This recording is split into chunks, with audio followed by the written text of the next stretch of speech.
حكاية من جبال الأنديز في أعلى الجبال، كانت في قبيلة على عدم وفاق مع قبيلة أخرى في أدنى الجبل، وفي حالة صراع دائم باستمرار وحروب مستمرة. في يوم من الأيام أغارت القبيلة اللي في الأعلى وخطفت طفلة من القبيلة اللي في الأسفل وصعدت بها. اجتمع أهل القبيلة وأتوا بأقوى 10 محاربين شجعان في مأمورية استرداد هذه الطفلة المخطوفة. الجبال وعرة والرماة متأهبين ومستعدين في أعلى الجبل.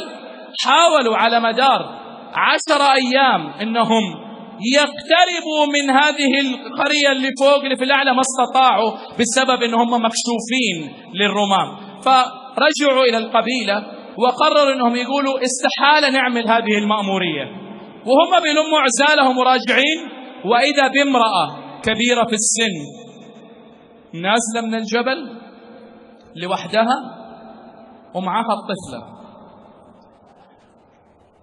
قائد المجموعة من المحاربين الشجعان صدم من هذا المنظر، سأل هذه الامرأة: كيف استطعت أن تقومي بمهمة عجز عنها 10 من المحاربين الشجعان على مدار عدة أيام؟ طلت فيه عين في عين ونظرت إليه، قالت له: عارف ليه؟ لأنه ما كانش ابنك، ده ابني أنا.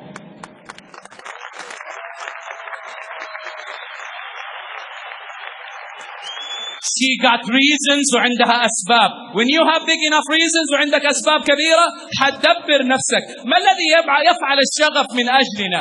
ينهضنا من عثراتنا، يمكننا من التغلب على المصيبة، أن تؤمن عندما يشك الآخرون، أن تخطط بينما يلعب الآخرون، أن تدرس بينما ينام الآخرون، أن تحسم قرارك بينما يؤجل الآخرون، أن تستعد بينما يستغرق الآخرون في أحلام اليقظة، أن تبدأ بينما يسوف الآخرون، أن تعمل بينما يتمنى الآخرون، أن توفر بينما يبذر الآخرون، أن تستمع بينما يتحدث الآخرون، أن تبتسم بينما يعبس الآخرون، أن تمدح بينما ينتقد الآخرون، أن تثابر بينما يستسلم الآخرون.